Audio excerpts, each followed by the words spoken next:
आजीबाई राहत होती. आजीचे घर छोटे होते, पण घरासमोर मोठी फुलबाग होती. बागेत सुंदर फुले फुलली होती.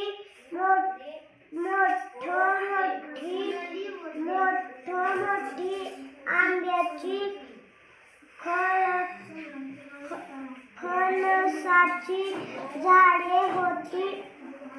झाडावर पक्ष्यांची घरटी होती. हिरवे गवत होते. संध्याकाळ होताच गावातील मुले बागेमध्ये खेळायला येत. मुले भरपूर मजा करत. मुलांना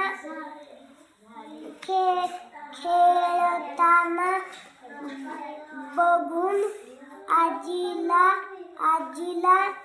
आनंद होई. आजीबाई संध्याकाळी त्यांना गोष्टी सांगे